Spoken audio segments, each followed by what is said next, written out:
ማለት እንታይ ማለት እዩ ኣብ ምኩራብኸ ኣይሁዳውያን እንታይ ይገብሩ ነይሮም ንሕና ህዝበ ክርስቲያን ካብ ምኩራብ እንታይ ንማር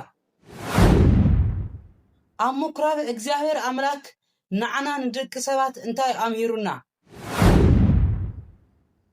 ዝብል ብደንብ ገይረ ክነግረኩም ህዝበ ክርስቲያን ኩልኩም እዚ ቪድዮ ዝበፅሐኩም ሰባት ድማ ንኹሉ ህዝበ ክርስቲያን ክባጻሕ ሼር ኮፒ ምግባር ኣይትረስዑ ዩቲዩብ እዚ ድማ ኩሉ ግዜ ናይ ቤተ ክርስቲያን ስርዓት ስፍሕ ዘለ ምንታን ክንነጋገርሉ ሰብስክራይብ ላግበርኩም ኣበረታቱዕኒ እስካ መጨረሻ ድማ ትዕግስቲ ገይርኩም ብደንብ ገይርኩም ስምዑ ህዝበ ክርስቲያን ሰላም ህዝበ ክርስቲያን ምሕረቱ ኣብዝሑ መዓቱ ኣጥፊኡ ናብ ዝዓትሲ ክንበጽሕ ዝፈቀደ እግዚአብሔር ኣምላክ ስሙ ዝተኸበረን ተመስገነን ይኹን እዚ ቪድዮ እዚ ዝበጽሐኩም ህዝበ ክርስቲያን ናኹሉ ህዝበ ክርስቲያን ክባጻሕ ድማ ሼር ኮፒ ሊንክ ገርዎ ኩልኩም ድማ እስካ መጨረሻ ስምዑ ኣብ ምኩራብ እንታይና ክንገብር ዘለና ኣብ ምኩራብ ንእግዚአብሔር ኣምላክ ንዓና እንታይ የምረና ንሕና ከንታይና ክንገብር ዘለና ናይ ኦሪት ምኩራብ እንታይ ነይሩ ናይ ሕዚ ቤተ ክርስቲያን እንታይ እዩ ስርዓቱ ዝብል እስካ መጨረሻ ክንነጋገርና ብትዕግስቲ ብደም ገይሮም ስምዑን እትና መጀመርያ ምኩራብ እንታይ ማለት እዩ ኣብ ምኩራብ አይሁዳውያን እንታይ ይገብሩ ነይሮም ዝብል ምኩራብ ማለት ዓይ ህንጻ ማለት ኮይኑ በአይሁዳውያን ቤተ መቅደስ ማለት እዩ አይሁዳውያን ሕጊ ኦሪት ዝኣምኑ ጸሎት ዝገብርሉ መስዋዕት ዝገብርሉ ምኩራብ እናተባሃለ ይጽዋዕ ስለዚ አይሁዳውያን ኣብቲ ምኩራብ ጸሎት ይገብሩ መስዋዕት ይገብሩ ማለት እዩ እግዚአብሔር አምላክ ድማ ናብዚ ምድሪ እዚ ምስመጸ ንደቀ መዛሙርቱ ሐዋርያት እናለኣኸ ኣብቲ ምኩራብ ንቶም አይሁዳውያን ንክመሃሩ ይልእኹም ነይሩ እግዚአብሔር አምላክ ኣብ ማቴዎስ ምዕራፍ 4 ቁጥሪ 23 ኣቲኹም ተመልከቱ ማለት እዩ እቲ ናይ ምኩራብ ታሪክ ኣብ ዮሐንስ ምዕራፍ 2 ካብ ቁጥሪ 13 እስካብ ቁጥሪ 23 ኣቲኹም ብስፍሕ ዝበለ ተመልከትዎ ብሕፅር ዝበለ ግን ጎይታና መድሓኒትና ኢየሱስ ክርስቶስ ናይ ፋሲካ በዓል ከም ናይ ዕብራውያን ሕጊ ከኽብር ናብ ኢየሩሳሌም ብዝወፀ ግዜ ኣብቲ ምኩራብ ናይ ዕዳጋ ገይሮሞ ክርኢ ከሎ ኣብቲ ምኩራብ ዕዳጋ ገይሮሞ እናሸጡ እናተለዋወጡ ኣባጊ ኣላሕም ሒዞም ምስረኸቦም እዚ ናይ ዕዳጋ ቦታ ኣይትግበርዎ ናይ ጸሎት ቦታ እዩ ቤተ መቅደስ እዚ ናይ ጸሎት ቦታ እዩ ተቆጥዑ ካብቲ ቤተ መቅደስ ካብቲ ምኩራብ ኣውጾም ዲ ወንበር ምናምን ድማ ዝነበረ ድማ ገላውጦ ትገንዘቦ በታቶኖ ኩሉ ነገሮም ድማ ኣውጾም ካብቲ ቤተ መቅደስ ማ ጸራሪጎ ኣውጾም እቲ ናይ ምኩራብ ታሪክ ጎይታና መድሓኒትና ኢየሱስ ክርስቶስ እቲ ምኩራብ እዚ ናይ ኣቦይ ገዛ እዩ ናይ ጸሎት ናይ ዕዳጋ ገዛ ኣይኾነን ናይ ጸሎት ገዛ እዩ እዚ ኢሉ ማለቶም አይሁዳውያን ነገሮም ማለት እዩ ሕዋት ህዝበ ክርስቲያን ስለዚ ኣብዚ ብዙሕ ነገር ኢና ንማር ህዝበ ክርስቲያን እቲ ሓደ ጎይታና መድሓኒትና ኢየሱስ ክርስቶስ ቶም አይሁዳውያን እቲ ናይ ጸሎት ቦታ እዩ እዚ ኢሉ ባዕሎም ዝሸጥዎ ነበሩ ልበተኖ ለውጦ ምኽንያት ዓብይ ምሳሌ ኣሎ ሊቃውንቲ ይነግሩና ትምሳሌ እሱ ታዩ ጎይታና መድሓኒትና ኢየሱስ ክርስቶስ እቲ ናይ ጸሎት ቦታ እዩ ናይ ዕዳጋ ቦታ ኣይትግበርዎ ኢሉ ኩሉ ንብረቶም ዝበታተኖ ዘውጽኦም ካብቲ ቤተ መቅደስ እግዚአብሔር ዝጸልኦ ነገራት ኩሉ ኣውጽኢኹም ደርቢዎ ንምባል ምሳሌ ይነግሩና ሊቃውንቲ ስለዚ ንሕና ደቂ ሰባት ኣብቲ ናትና ናይ ሰውነትና ናይ እግዚአብሔር ቤተ መቅደስ ስለዝኾነ ኩሉ ሓጢያት ካብ ሰውነትኩም ኣውጹ ሰውነትኩም ኣቀድስዎ ቅዱስ ይኹን ሰውነትኩም ቅዱስ ይኹን ንምባል ድማ ቱ ቤተ መቅደስ ምሳሌ ንቶም አይሁዳውያን ዘውጾም ነገር ብደንብ ገይሩ ይነግረና ስለዚ ኣብዚ ታይና ክንማሃረልና ህዝበ ክርስቲያን ቶም ናይ አይሁዳውያን ዝሸጥዎ ነገራት ነበሩ ዝገለባበጠሎም ዘውጾም ካብቲ ቤተ መቅደስ ዘውጾም ንሕና ኩላትና ደቂ ሰባት ሓጢያት ካብ ሰውነትና ክነወግድ ሃምለለና እግዚአብሔር ዝጸልኦ ነገር ክንጸልእ ሃምዘለና ብቁርባን ብስጋው ደሙ ናይ እግዚአብሔር አምላክ ክንቀርብ ሃምለለና ናይ ሕጊ ተዓዘዝቲ ክንኾን ሃምለለና ኣብ ምኩራብ እግዚአብሔር አምላክ ብደንብ ገይሩ ይምረና እዚ ምሳሌ እዚ ድማ ናይ አይሁድ ድማ ታይውሎም ኻልኣይ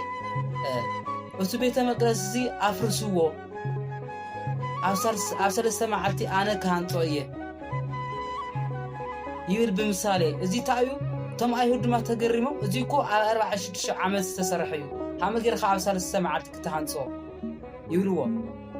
وتعمل حدنا يسوع كريستوس دما تأبصر السماعات دما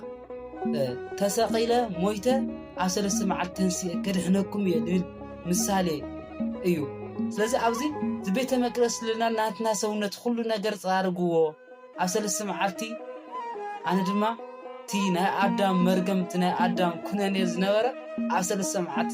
تلاعيله كرهناكم لما لازم مثال زي قلتنا من حدنا يسوع كريستوس نا أيهوداويان استناغورهم مالتي ስለዚህ ኣብዚ ስለ ጸሎት ቤት የሰቤተ ጸሎት ተሰማይ ልበለ ሰውነትና በጸሎት ይቅደስ ዘለዎ እዚ ናይ ጸሎት ቦታ እዩ ልበለ ሰውነትና ናይ ጸሎት ቦታ مخانو كنصلي حمدلنا يغزابير املاك بدم غيرو لنغرنا امكرا مالتي ازينا يصلوت بوتا ايو كابدو يرحقو ازينا عداغا بوتا ايخوني لولو سونتنا دما ناي حاتيات مسرحي يخوني حاتيات نسرحلو حماق نحسولو خالي طاوت نملخلو او رخصت نوعللو ازننا حماق نسمعلو عينا حماق نريلو أفنا حماق لنناقرلو هم زي بلنا يجزاير أملاك زردنا بومنا سلقالو يجزاير أملاك استخبر يستمسغنا يخون ስለዚህ እግዚአብሔር አምላክ አውዚ እስፍሕ ዘለ ዘረደና ዘሎ ሰውነትኩም በእግዚአብሔር አምላክ ተመላለሱ በእግዚአብሔር አምላክ ቀድስዎ ካብ ሁሉ ነገር ረሓቁ ልማድማ ካብ ምኩራብ ሁሉ ነገር አውጽኦም ካብቲ ቤተ መቅደስ ስለዚህ ሁላትና ዘክርስቲያን ካብ ሰውነትና ኃጢአት ነርሕቅ እግዚአብሔር ዝጸልኦ ነገር ሁሉ ካብ ሰውነትና ነርሕቆ ካብ ሓሶት ካብ በአሲ ካብ ምቀኝነት ካብ ሓሜት ንውፃ ዘክርስቲያን አውዚ እግዚአብሔር አምላክ ብጣዕሚ ዘምረና ማለት ነው ስለዚህ አው ጸሎት ታይና ክንገብረለና ቅድም ጸሎት እንታይና ክንገብረለና ድማ እግዚአብሔር አምላክ በደንብ ገሪ ይነግረናል እዚ ናይ ጸሎት ቦታ እዩ ክለና ከሎ قدم صلاه تاي كنغبر لينا حاتياتنا كننسانينا كحماق ነገር كنرحق لنا صلاه كنصلي كلنا نصحان كوينا كنصلي حمللنا اي እግዚአብሔር አምላክ ዝነግርና ዘሎ ወገናት ስለዚህ ምኩራብ ናይ አይሁዳውያን ጸሎት ዝገብሩሉ መስዋዕት ዝገብሩሉ ስለዚህ ምኩራብና ቤተክርስቲያን ከናጻጽሮም ከለና ምኩራብ ምድራዊት እያ ቤተ ክርስቲያን ድማ ሰማያዊት እያ ኣብ ምኩራብ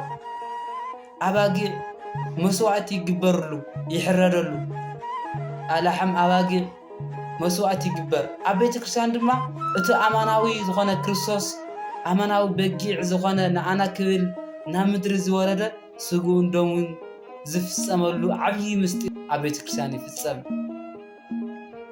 ምኩራብ ግዚያዊት እያ ቤተ ክርስቲያን ግን ዘለዓለማዊት እያ ኣምሳለ ኢየሩሳሌም እያ ስለዚህ አይሁዳውያን ኣብ ኦሪት ሕጊ ምኩራብ ከም ቤተ ክርስቲያን ግዚያዊ ዝድሕኑላ መስዋዕት ዝገብሩላ እያ ምኩራብ ማለት ስለዚህ ንሕና ድማ ኣብ ቤተ ክርስቲያን እዚ ዘለዓለማዊ ህይወት ሃምለሎ ምዃኑ ፈሊጥና ስጉኡ ወደሙ ዝፈሰሉ ቅዱስ ምስጢር ምዃኑ ፈሊጥና ዘለዓለማዊ ድሕነት ሃምንረኽበሉ ምዃኑ ፈሊጥና ናብ ቤተ ክርስቲያን ክንኸድ ይለለና ህዝበ ክርስቲያን አውዚ ብጣዕሚ እግዚአብሔር አምላክ ብዙሕ ነገር ዘምህረና ኣብ ምኩራብ ስለዚህ ወገናት ከየብዝሐልኩም ልመጻኢ ጸሎት قدم ጸሎት ክንጅምር ከለና እንታይ ክንገብር ለለና ኣብ ጸሎት ማእኸልኸ ልብና ከይከፋፈል እንታይ ክንገብር ኣለና ድሕሪ ጸሎት እንታይ ክንገብር ለለና ጸሎት ንዓና እንታይታ ዓይነት ጥቕምታት ይበና ልብደንብ ገይረ ክነግረኩም እየ ኩልኩም ህዝበ ክርስቲያን ግን ሓደራ ሳብስክራይብ ገበሩ ሃምዚ ናይ ቤተ ክርስቲያን ስርዓት ብስፍሕ ዝበለ ኣርእስቲ ምንታን ክንመሃር ኩላትና ሳብስክራይብ ንግበር የኩለኩም ደሊ ለኩሉ ህዝበ ክርስቲያን ድማ ኣባጽሕዎ ዝነበረና ግዜ እግዚአብሔር ዝተኸበረን ዝተመስገነን ይኹን ዝሰማዕኩምኒ እግዚአብሔር ስማዕኩም ዝሰማዕኩምዎ 30 60 100 ፍሬ ኣፍሪኩም ናይ ስሙ ቀደስቲ ናይ መንግስቱ ወረስቲ ይግበርኩም ብጣዕሚ ዝፈትወኩም ሰላምኩም ብዙሕ ይበለለይ ኣብ ዘለኹምዎ ሓደ ይግበረና